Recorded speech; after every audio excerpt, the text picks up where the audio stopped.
Hey everybody, Tekking101 here to introduce a new feature to the show I call the Speculation Alarm. Yes, when you're reviewing a series like Bleach that has, every time there's a new character and their allegiance is a mystery, or who they might be, or what possible foreshadowing they could be in the future, especially with a new arc like we've just started, speculation can be widespread. So in this chapter especially, there's a few things that people say that I have a different, deviating paths on what it could be and what it couldn't be, different possibilities.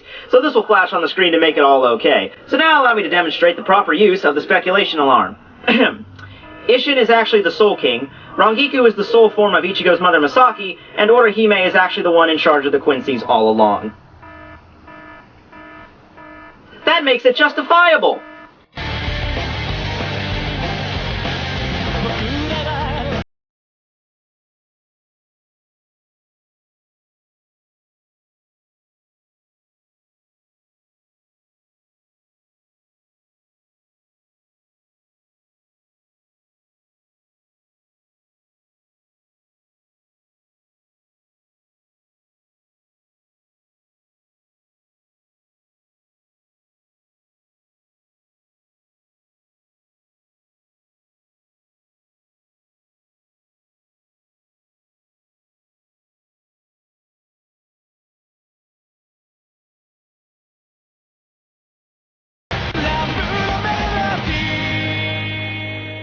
Hey everybody, Tekking101 here to review Bleach Chapter 484 entitled The Buckbeard.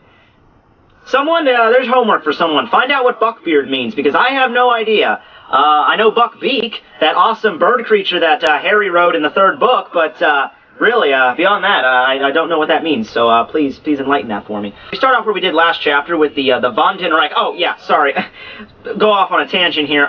Okay, so apparently Von den isn't really German. I've had a lot of people try to, translate it well, because apparently it's not very German. I know Reich is German, but I don't know Von den. So there's been a bunch of different translations I've heard. A lot of people have been sending me messages about this, and basically all I can get is, it's a mix of Dutch and German, and it translates out to of the Empire, or something to that effect. I'm not exactly sure, but then again, it doesn't really mean what it translates out to. The villains are called the Von den Reich. Just call them the Von den Reich. I don't care what it means, but just so thanks everyone for translating that. That's been a big help, but this just proves that maybe Kubo needs some German lessons. But anyway, moving on. So this scene gets a little confusing where it looks like the area around the mysterious Quincy's just seems to shatter, and then we get Yamamoto appearing on the other side of the room carrying Chojiro's lifeless body. And I don't know if he just did Shumpo and he took him. It's just I would assume it's Shumpo, because that makes sense, but just the way that the panel seems to shatter, like it was an illusion or something. I don't know. Mysterious Quincy's blatantly say that it's very easy to guess who we really are. They don't say flat out that they're the Quincy's, but there's been so much foreshadowing and heavy implication that they are the Quincy's up to this point. They're the flippin' Quincy's. So, yes, I'm not going to do the speculation alarm on that one, but I will do it for this one. There are shadows on the floor. Pay attention, because I'm going to have a whole different slew of stuff to talk about at the end of this video involving the shadow thing. I'm getting there. Anyway, Mysterious Quincy said, okay, well, we've told you we're declaring war on you, so we're going to leave now. Oh, the fuck you are!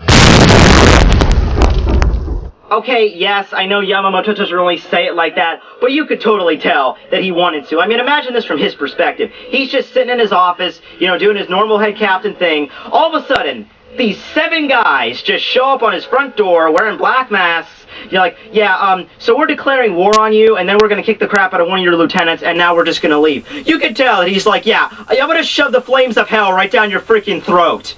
But, yeah, so he does try that, but they just kind of disappear like dust in the wind.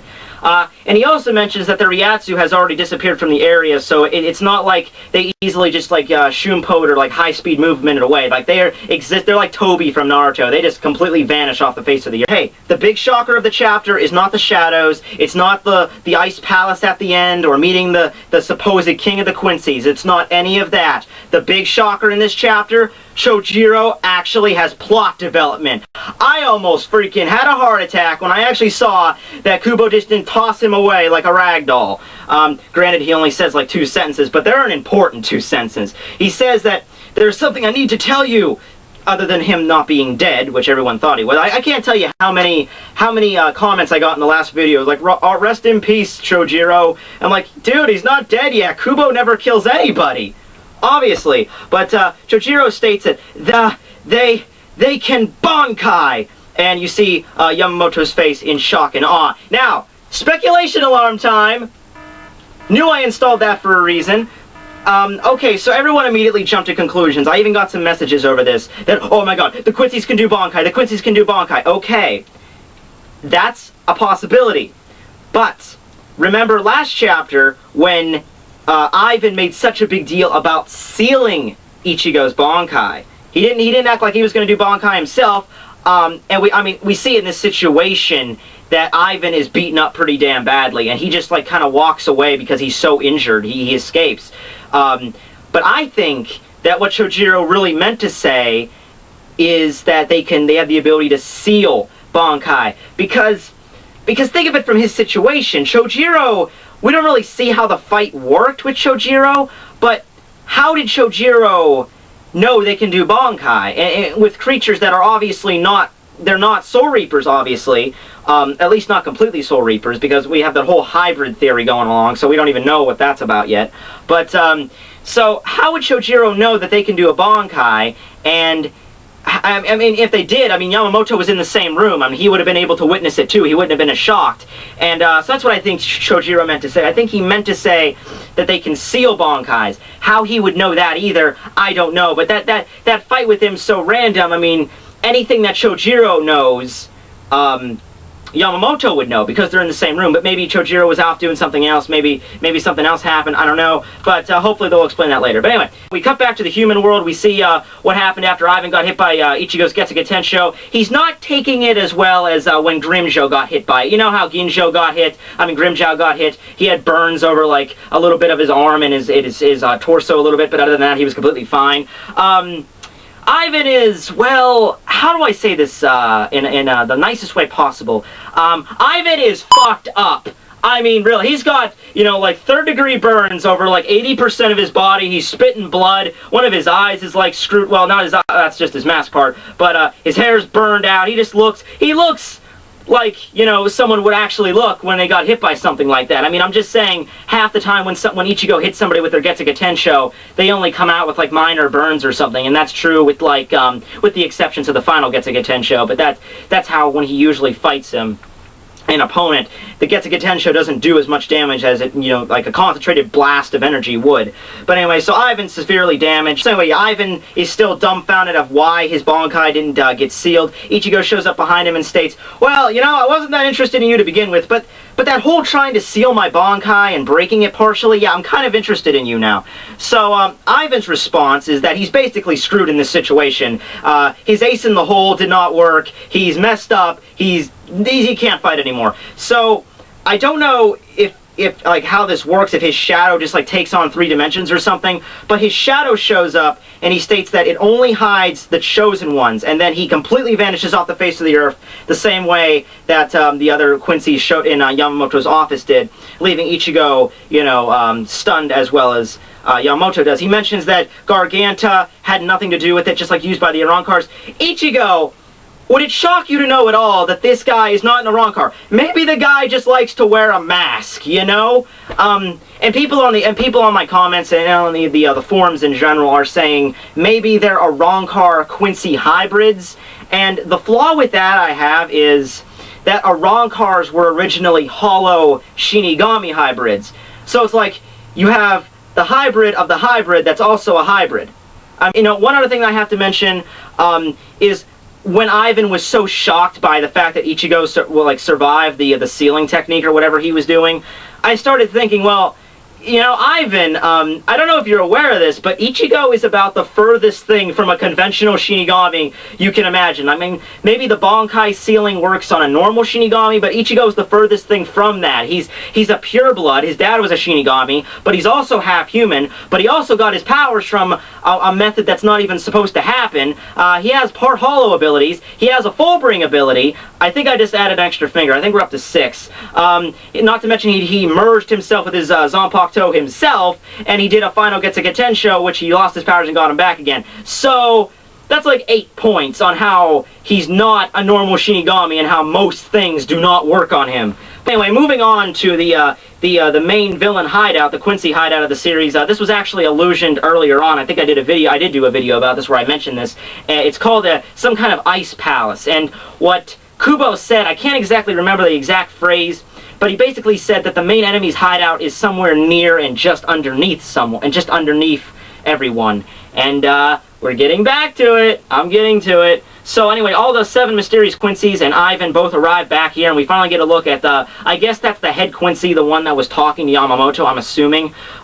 So he looks like a typical creation of Kubo with the weird hair color and the weird piercing in his face. He's kind of like the Pain version of the Bleach version of Pain from Naruto with all the funny piercings. Ivan is there as well, bowing to an unknown figure. The mysterious Quincy thinks he's bowing to him, which he replies, "That's very admirable of you." And Ivan simply replies, "Yeah, I'm not bowing to you. I'm bowing to, the person behind him." And that person says, "Stop it." Now, I have to stop this right here to mention something.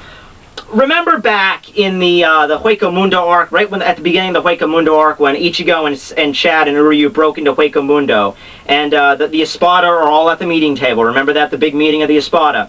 Grimchow stands up. He's like, I'm just going to go take care of this and kill him myself. And Aizen didn't like that Grimchow was doing that he was basically interrupting the meeting. So what Aizen did was just like give him the stare, and then Grimchow just became like subservient. He's like, oh, yeah, okay, he like brought Grimchow to his knees just through spiritual pressure. This main antagonist doesn't even screw with that. He doesn't even bother with the, suppressing people with Ryatsu. He just cuts to cutting your freaking arm off. Yeah, I mean, there's really there's no need for why he did that at all. There's not even a good reason. He's just like, how many times do I have to say it? Do not fight in front of me. And the funny thing was, Ivan and the mysterious Quincy, they weren't even fighting. They were just had like a minor verbal agreement, and this freaking guy just chops his freaking arm off. But anyway, he states, "I don't like fights." Well then, let's hear your reports for the sake of peace. And I guess this is the king of the Quincy's, supposedly the ruler of this. Well, he's definitely the ruler of the group. That's what he's obviously is, but maybe he's the ruler of the Quincy's in general. I don't know, but this guy's a freaking psychopath. He is. I mean, cuts people's arm off for just having a minor verbal altercation that's taking place right in front of them. I mean, if Ivan and the mysterious Quincy like busted out their bows and started like going at it, I can understand it then. I mean, but really, he's a freaking psychopath. So that's the end of the chapter.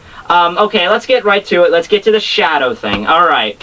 So the Quincy's can use these shadow things to disappear. That's been established. We've seen that happen with the Quincy's in Yamamoto and and Ivan in the real world. That was the whole basis of this chapter.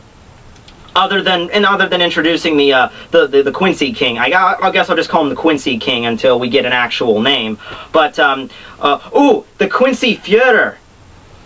I'm so clever there. But anyway, so yeah, they can use these shadows to disappear, which would somehow indicate that maybe the Ice Palace is in some shadow type world, which would make sense because Kubo stated that it's somewhere close and like right under everyone's feet, which I don't know if he said right under everyone's feet, but that would make a lot more sense if he said everyone's feet, because, shadows. So I'm just going to go with that. Speculation alarm. Yeah, right there.